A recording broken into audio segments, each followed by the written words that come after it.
This is CBN NewsWatch. Thanks for joining us for CBN NewsWatch. I'm Wendy Griffith. We begin in the Middle East with the elections in Israel. Prime Minister Benjamin Netanyahu is slightly behind as the vote counting continues and has canceled his planned trip to the United Nations General Assembly meeting next week. Our Mark Martin joins us now with more on this. Mark. Wendy, Netanyahu may be slightly behind, but that is not stopping him from pushing ahead and trying to form a national unity government. In a tweeted video message, he called on Benny Gantz and his Blue and White Party to join him in forming that government. Benny, it's on us to form a broad unity government. Today, the nation expects us, both of us, to accept responsibility and work together. Netanyahu also said he had met with the other right-wing parties and they would negotiate as a block of seats, emphasizing, quote, "We cannot go to third elections. There's no reason to. I oppose it." With more than 97% of the votes counted, Gantz's Blue and White Party is ahead with 33 seats to Netanyahu's Likud at 31, but 12 potential seats on the left are held by the Joint List, a combination of Arab parties. They have never been in the government and are not likely to join this time either. So if there is a coalition between Blue and White and Likud and Lieberman, of course, you will see major policy differences on issues of state and religion, or issue of drafting the ultra-Orthodox to the armies, but you will not see major policy differences on Iran or on Gaza or on the security situation in general. Israeli President Reuven Rivlin tweeted that the Israeli public had made their voice heard in the elections, saying, quote, "The citizens of Israel have spoken. They came out to vote. Now the responsibility for forming a government that serves the people with the dedication it deserves falls on our elected officials and especially the heads of the two major parties." The election results will be finalized in the next few days. Then the official process of forming the government takes place, and that could be a tough challenge as security issues from Iran to Gaza may take center stage. Wendy, back to you. All right. Thank you so much, Mark. And joining us now is CBN Middle East Bureau Chief Chris Mitchell. Chris, what's the next step in forming an Israeli government? Well, the next step, Wendy, will start on Sunday. That's when Reuven Rivlin, the president of Israel, is going to sit down with each and every party that's been voted into the next Knesset, and he's going to ask them for recommendations. And the recommendation will be, who do you think should be the next prime minister? Who do you think should be the party to try to form a coalition government? We'll see what happens. It could go either way. He could decide Benny Gantz, the leader of the Blue and White Party, or it could be Bibi Netanyahu, the leader of the Likud, because they have 55 seats that have said, we want Bibi Netanyahu to be the next prime minister. So it's really going to take about a process to take about 2 days. Then when he makes that decision, that person and party has 28 days to put a coalition government together. Okay, well, is there any possibility of a unity government? There is. Today, in fact, as Mark in his report, Netanyahu asked Benny Gantz to form a unity government. It didn't take very long to Benny Gantz to say, no, we're not going to have a unity government. I'm going to be the next prime minister. And part of the issue about a unity government is who's going to be the next prime minister. If it's the Blue and White leading a unity government, they certainly want Benny Gantz. And they really don't want Bibi Netanyahu to be the next prime minister. So it is a possibility. We'll have to see in the next few weeks if that's going to happen. Well, I know it's speculation at this point, but what do you think the political future of Benjamin Netanyahu looks like? Well, it's very uncertain, Wendy, and at the very least, it looks like he's going to be sharing power. And when he called for a unity government, there is precedent in Israeli history of actually two parties sharing power, where one prime minister sort of serves 2 years, the other prime minister or the candidate from the other party serves another 2 years. That happened many years ago. It could happen again, but it's unlikely right now that Israeli Prime Minister Netanyahu will be independently by himself the next prime minister. And he also has legal challenges next month. He might be indicted for what they call breach of trust or bribery. So his political and legal future is really uncertain right now. Well, he and President Trump have enjoyed such a special relationship. How does this affect President Trump's peace plan? Well, right now it seems like it's going to be delayed one more time. They were going to unveil it earlier this year, but then Israel went to elections that happened in April, so they delayed it for several months. It's Jason Greenblatt, sort of the architect of much of this peace plan, is visiting Israel right now. He hasn't said one way or the other if they're going to wait perhaps the several weeks it takes to form a unity government. So we'll see. But it really, once again, puts the peace plan probably on the pause button and uncertain of when actually we're going to see the entire political, economic peace plan that the Trump administration has been working on for more than 2 years. All right, Chris, well, thanks to you and all of our Jerusalem team have been doing such a stellar job covering these Israeli elections, and we just really appreciate it. Thanks so much, Chris Mitchell in Jerusalem for us. Thank you, Wendy. Well, U.S. Secretary of State Mike Pompeo arrived in the United Arab Emirates today. The UAE announced it joined a U.S.-led coalition to protect waterways across the Mideast after that attack on Saudi oil installations. Saudi Arabia joined the coalition yesterday following Pompeo's visit. Pompeo told reporters it's abundantly clear Iran was behind the attacks. Iran denies any involvement. Pompeo is set to meet with the UAE's Crown Prince later today. Well, a new back-to-school ad created by the Sandy Hook Promise organization is getting attention. The anti-violence nonprofit was founded by the parents of victims of the 2012 Sandy Hook elementary shootings. The video shows how to recognize and use familiar back-to-school supplies as emergency survival tools. And a warning, some may find the following video clip disturbing. These scissors really come in handy in art class. These colored pencils, too. These new socks, they can be a real lifesaver.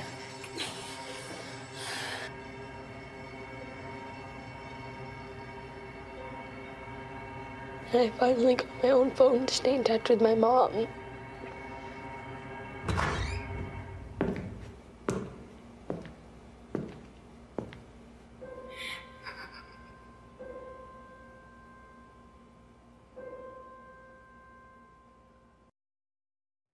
Wow. The group releases anti-violence PSAs each year. That was very real. Well, many Americans are pushing for strict gun control in the wake of several mass shootings, but a number of people affected by gun violence are taking a different approach. They came to Capitol Hill Wednesday asking Congress not to take away Second Amendment rights in hopes of preventing future violence. Paul Strand has more. Alex Scarlatos was one of 3 American servicemen who stopped a terrorist from killing countless passengers on a European train, an act of heroism memorialized in Clint Eastwood's The 1517 to Paris. And even though we are in an area that doesn't have a Second Amendment and is much more hostile to civilian gun ownership, the terrorist was able to get a fully automatic AK-47 and a handgun. J.T. Lewis lost his 6-year-old brother Jesse to the Sandy Hook shooter, who took time to reload in Jesse's classroom. In that interval, Jesse yelled out for his classmates to run, and 9 of them did, and he's credited with saving 9 lives. Now I want everyone in the media to look behind you and around you. We're all protected here by armed officers. They're here for the representatives behind me, great people. But don't you think that my brother deserved the same liberties that they have right here? The same protection in their schools? Tony Perkins told how a man came to his Family Research Council offices armed to kill. D.C. gun control laws did not prevent him from carrying a 9mm pistol and 100 rounds of ammunition, along with 15 Chick-fil-A sandwiches he intended to stuff into the mouths of his victims. Because of D.C. gun laws, there was no one in our building that had a gun that could stop him. Violence is violence, and guns aren't the problem. The only people that obey the law are law-abiding citizens, so if you're planning mass murder, gun control laws obviously won't stop you.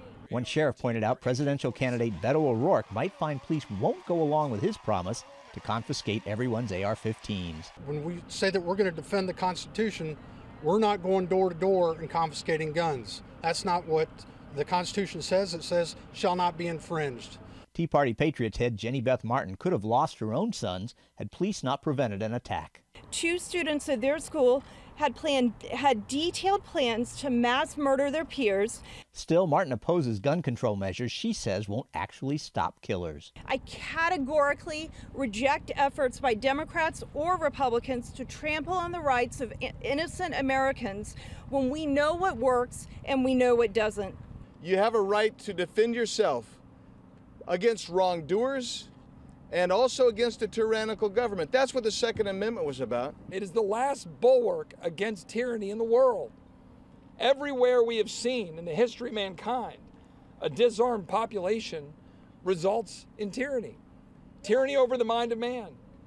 Tyranny over our liberties. The question is whether this force will have a final say when gun legislation comes up for a vote. Paul Strand, CBN News, Washington. Thanks, Paul. Tropical depression Imelda continues to dump heavy rain in parts of Texas. Rescues are underway in some areas because of the rising waters there as a flash flood warning continues throughout the day. Many places outside of Houston have received up to 30 inches of rain. Wow. In one town, a hospital was evacuated and water inundated several homes and businesses. Some say the flooding may be worse than back in 2017's deadly Hurricane Harvey. This is a community that always comes together. So I just hate it for these people because many of them have just gotten back into their houses. And those same houses that took on water in Harvey are now taking on water. And then even some new homes that didn't take on water in Harvey are now taking on water. The National Weather Service issued an emergency plea to residents asking them to stay inside because of the flooding. Coming up, how one group of students is pushing back after Chicago's Millennium Park restricts evangelism.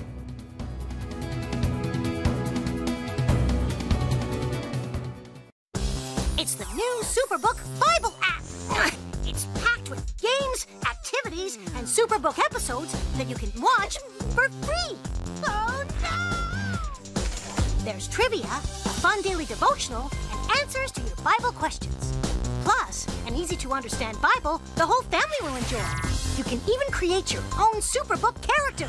Ta-da! It's the new Superbook Bible app. Free downloads on iTunes, Google Play, and Amazon. Young people, millennials, are flocking to church. It's not an exaggeration to say that we love to meet them and that we love to know their stories. Come home to the Southern Gospel Station from CBN Radio. You'll enjoy a rich Southern blend of bluegrass, classic gospel, and Southern gospel favorites. CBN Southern Gospel. Available now at cbnradio.com. Woohoo! Hi, Superbook fans. Here's something else you'll love. It's the new Superbook Bible app. It's packed with games, activities, and Superbook episodes that you can watch for free. Oh, no! There's trivia, a fun daily devotional, and answers to your Bible questions. Plus, an easy-to-understand Bible the whole family will enjoy. You can even create your own Superbook character. Ta-da! Whoa! Millsburg Falls man, come... Sorry, pardon me. Sorry, excuse me. Ouch! Are you getting this? Earn super points to win daily prizes, too. And so much more! Time to get back to my adventures. See you soon. It's the new Superbook Bible app. Free downloads on iTunes, Google Play, and Amazon. Chicago's Millennium Park is one of the city's top tourist attractions, but now it is limiting access to those who want to share the gospel. And that includes a group of Wheaton College students who've used the park to preach and hand out evangelistic literature. Dr. Ed Stetzer, the Billy Graham Chair of Church Mission and Evangelism at Wheaton College, joins us now with more on this. Dr. Stetzer, welcome to NewsWatch. Thank you, Wendy. Good to be here. Thanks for covering this important issue. Yes, absolutely. Well, give us the backstory here. How have the Wheaton students been using the park, and what are they no longer able to do? So the park, of course, is what we call a traditional public forum. So people often pass out flyers. Many of the viewers may have been to Millennium Park. It's where that bean is, we call it, with the reflective surface, and people take pictures there. And I've been approached there many times by vegans and Jehovah's Witnesses and political parties. Again, it's a traditional public forum. So our students on Friday night, a group of students, we have a kind of a ministry here through the Office of Christian Outreach. They go down to Chicago and they seek to share the gospel in that traditional public forum. But Chicago has come up with kind of a new way of thinking about parks, and they've decided that certain parts of Millennium Park are called rooms, and there are rooms when you can have where you can exercise these aspects of free speech. By the way, it's not just religious speech, it's any form of speech or flyers or whatever. So there are rooms, and then other parts, like around the bean, are rooms where you can't exercise that free speech in the same way. So it's a rather novel approach, and students requested it to be changed. It did not, and then the students took action through a partnership with a law firm for change, for relief on this issue. Well, you're an evangelist, and you, of course, want to share the good news. What is your concern about this new rule? Well, I think there's a couple things. First of all, I think in general, not just for people who want to share the gospel, traditional public forums need to not be limiting speech. The ACLU, not exactly a bastion of evangelistic faith and practice, would agree and push on these realities. So our students, who Wheaton College students tend to be very, very filled with initiative and just intellect and moxie, and they're saying, well, we want to push back on this for the free speech issue. But ultimately, it comes back to they'd like to be able to show and share the love of Jesus to a broken and hurting world, and there's no better place to do that. Based on all the people who come up to me at the Bean, there's no better place to do that with lots of people, and then to share the faith in a non-disruptive way there at Millennium Park. So you guys decided, or the students rather, and the college decided to file a lawsuit. Is that right? The students did. So the college is not a party to the lawsuit, but we're certainly appreciating our students for standing up on those things as well. But again, the students, this is one of the aspects of Wheaton College students. They tend to be the best and the brightest. They went and said, we want to stand up on this issue. And we think, even in the press conferences and interviews, they've talked about this is free speech for everyone, but it includes the opportunity to share the good news of Jesus Christ to those who don't know him in public places. And again, traditional public forums. So it's interesting because you're saying that the city's not discriminating. They're saying, no matter what your group, no matter what you're selling, so to speak, you can only do it in certain places now. Yeah, the discrimination here is on the location, not the content of the speech. And so, again, all around the world, sidewalks and public parks are traditional public forums across the United States.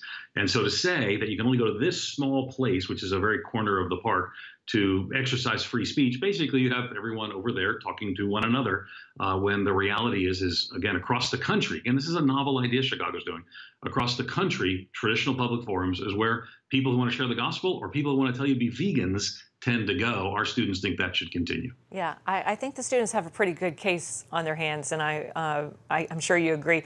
Well, we definitely want to keep tabs on this, and we hope you'll come back and keep us posted. Good. All right, thanks so much. Well, still ahead, the best solution to the immigration crisis. A leading conservative commentator gives us her take on what should be done and how it could still help those outside the country looking for a better life.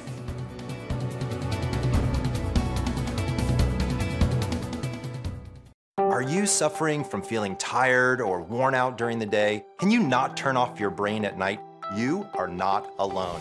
Hi, I'm Dr. Michael Bruce, the Sleep Doctor, and I've partnered with the Christian Broadcasting Network, and we're going to bring you some unbelievable information that you can use tonight to get a better night's rest. Wake up to your best life. Call 1-800-700-7000 or go to cbn.com to get your free copy of Protect Your Sleep today. If you want to be an attorney with a passion for serving people and for excellence, Regent University needs to be high on your list. Regent's award-winning law school doesn't just create lawyers. We create leaders, judges, prosecutors and defense lawyers, civil litigators, and leaders in government. My focus has been trying to really make sure we have the future leaders we need for the bench and the bar and for society generally. You'll learn from highly credentialed leaders who are current and former judges, distinguished scholars, and ACLJ counsel. I'm so glad I chose Regent. The relationships here have been amazing. The faculty have been amazing. Not everybody's called to the same thing when they leave law school, but they're called by a God who has a purpose for their lives, and He is going to use that education to make a difference in the world. Regent will prepare you to be a purpose-driven, practice-ready lawyer. To start your rewarding law career, complete the online application, submit your transcripts, and take the law school admissions test by July. Apply today. If you want to be an attorney with a passion for serving people and for excellence, Regent University needs to be high on your list. Regent's award-winning law school doesn't just create lawyers. We create leaders, judges, prosecutors and defense lawyers, civil litigators, and leaders in government. Ready to become a purpose-driven, practice-ready lawyer? To start your rewarding career, complete the online application, submit your transcripts, and take the law school admissions test by July. The backlog at the U.S. Immigration Court now exceeds more than 1 million cases. Trump administration officials blame Congress for failing to fix the failed immigration system. They say immigration courts have more cases right now than they can handle. Conservative author and pundit Michelle Malkin says people with good intentions are actually enabling a worldwide criminal racket in human smuggling. On this week's Global Lane program on the CBN News Channel, she says the best way to help people improve their lives is not through immigration, but by helping them in their home countries. We are the most generous country in the world when it comes to dispensing that kind of foreign aid to places like Central America and Mexico. But at the same time, if you're undermining that by convincing people to cross our borders and break multiple laws and then not have an orderly immigration system, it doesn't serve anybody very well. I remember what the late Howard Phillips told me when I first met him in Washington, D.C. back in 1985. He said, follow the money. Now, I know you have followed the money. So who is funding the fight to keep our borders open and transform our nation through mass migration? That is the fundamental question. And it took me nearly 500 pages, 1,600 plus footnotes, and the documentation of more than 400 individual groups and entities, not only based here in the United States, but really globally. And many of your viewers will be well familiar with the role that the United Nations and transnational organizations like the European Union have played in trying to usurp American sovereignty by undermining our enforcement of immigration laws. Many of your viewers will also be very aware of the very famous, or rather infamous, hedge fund billionaire George Soros, who has spent the last couple of decades building up a massive infrastructure under the umbrella of open society foundations. But I think what may shock your viewers, and it certainly shocked me as I was documenting it in the book, was the extent to which taxpayer funding itself has helped subsidize this network. And in particular, the Refugee Resettlement Program, which is run by the United Nations in conjunction with the State Department, the Health and Human Services Department, and a small coterie of lucrative government contractors, almost exclusively religious nonprofits, I really believe is an eye-opener for people because it totals billions of dollars, unfortunately, to the detriment of our national safety. And I know sanctuary cities, there are more than 500 of them around the country. Why so many? What's their real purpose? And I think you mentioned Seattle as well. Oh, yes. And many of these sanctuary cities I've had the unfortunate experience of living in and experiencing. Yes, Seattle. Yes, Portland. More recently in the headlines is Montgomery County, Maryland. And I also was a former resident of this notorious ground zero of the idea of sanctuary spaces, safe spaces for illegal aliens, many of them repeat criminal offenders. The reason why there are so many of them is because of this entire infrastructure trying to undermine local, state, and federal cooperation among law enforcement officials to make sure that if we know somebody is here illegally, if they have been arrested multiple times for everything from drunk driving or mere misdemeanors, all the way up to rape and murder. That's why Montgomery County, Maryland is in the headlines. And I'm on my tour now in the swamp and will be helping hold a rally on the steps of the Montgomery County government complex, where the executive there has declared defiantly that they will not cooperate with ICE agents who are trying to apprehend violent criminals.